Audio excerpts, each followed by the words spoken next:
नमस्कार। पाकिस्तान के पूर्व गृह मंत्री रहमान मलिक का एक स्टेटमेंट सामने आया।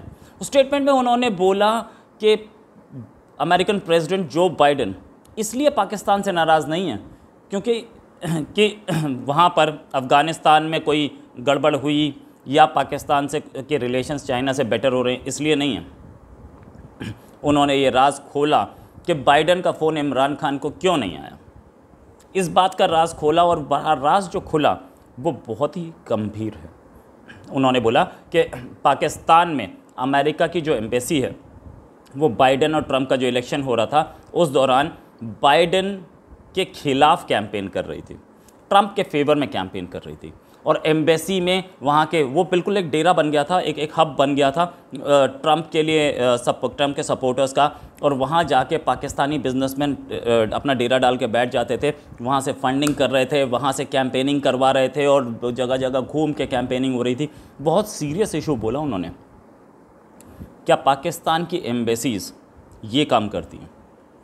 ये बहुत सीरियस इशू है और इस पर पूरी वर्ल्ड को नज़र रखनी चाहिए।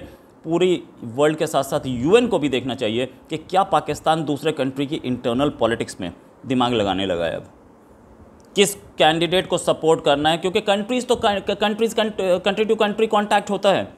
एक प्राइम मिनिस्टर दूसरे प्राइम मिनिस्टर से कांटेक्ट करता है, लेकिन कौन जीतेगा कौन हारेगा इसमें अगर आप घुसने लगे हैं तो आप दूसरे कंट्री के इंटरनल मैटर्स में घुस गए हैं अब। और ये पहली बार नहीं है कि पाकिस्तान की एम्बेसी का कोई मिसयूज़ हुआ हो। इससे पहले भी हमने श्रीलंका में देखा, एक ऑफिसर वहाँ टेरर को सपोर्ट करता मिला। नेपाल में जब हमारा IC-814 हाईजैक हुआ था तो वहाँ से पैसा निकला था एम्बेसी से, हथियार आए थे। इंडिया में ये कश्मीरी सेपरेटिस्ट को पैसा दिया जाता है, एम्बेसी के थ्रू दिया जाता है। वहाँ एम्बेसी से जो कश्मीरी सेपरेटिस्ट निकले उनके पास से पैसा बरामद हुआ था। तो ये इंटरनल मैटर्स दूसरे कंट्री के, उसमें अब दिमाग लगाने लगे हैं और बहुत सीरियस मैटर है ये। इस सीरियस मैटर्स को सारी दुनिया को ध्यान से देखना चाहिए। क्या एम्बेसीज़ इस काम के लिए होती हैं? इन एम्बेसीज़ का मिसयूज़ पाकिस्तान कैसे कर सकता है और क्यों कर रहा है? पाकिस्तान के जो ये एम्बेसीज़ हैं ये कहाँ कहाँ मिसयूज़ हो रही हैं, इसका भी पता लगाया जाना बहुत ज़रूरी है। पाकिस्तान को ये बात समझ में नहीं आती कि ये जो इंटरनल पॉलिटिक्स में जो वो घुस रहे हैं दूसरे कंट्रीज़ की, क्या ये किसी भी इंटरनेशनल लॉ के हिसाब से है? वैसे तो वो बहुत बोलते हैं कि हमारा इंटरनल मैटर, लेकिन क्या वो दूसरे कंट्री की इलेक्शंस तक में एम्बेसी से कैंपेन चलाया जा सकता है? अगर रहमान मलिक ने बोली है तो उनके पास ज़रूर कोई कॉन्क्रीट एविडेंस रहा होगा, वरना ऐसे नहीं बोलते। पाकिस्तानी एम्बेसी का जो मिसयूज़ हो रहा है, वो ज़मीन दी हुई है आपको पूरी डिप्लोमेटिक इम्यूनिटी दी हुई है। आप वहाँ पे राजनयिक हैं पाकिस्तान के, आप वहाँ पर इतने इम्पॉर्टेंट ओहदे पे बैठे हैं पाकिस्तान की तरफ से।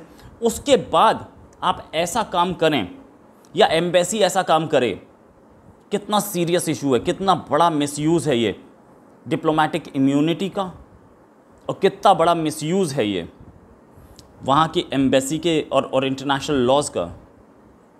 मतलब पाकिस्तान की जो एम्बेसी है उसका मिसयूज़ और दूसरे कंट्रीज़ में भी, एस्पियोनेज के लिए तो लगभग सारी कंट्रीज़ ही करते हैं, इसमें कोई शक नहीं। लेकिन कैंपेन के लिए, एक कैंडिडेट को हराने के लिए और दूसरे कैंडिडेट को जिताने के लिए आप इंटरनल मैटर्स में इंटरफेयर करें, क्या शर्म नहीं आ रही पाकिस्तान के उन सारे हुक्मरानों को जो ये बोलते हैं कि इंटरनेशनल कम्युनिटी में हमारी कोई इज़्ज़त नहीं रह गई? इसके बाद क्या यूरोपियन यूनियन आपकी इज़्ज़त करेगा? क्या अमेरिका आपकी इज़्ज़त करेगा? और इंडिया तो पहले ही नहीं करता था। ये बहुत गंभीर इशू है और सोचना बहुत ज़रूरी है। इसी के साथ एक और खबर के साथ फिर हाजिर होंगे। नमस्कार, जय हिंद।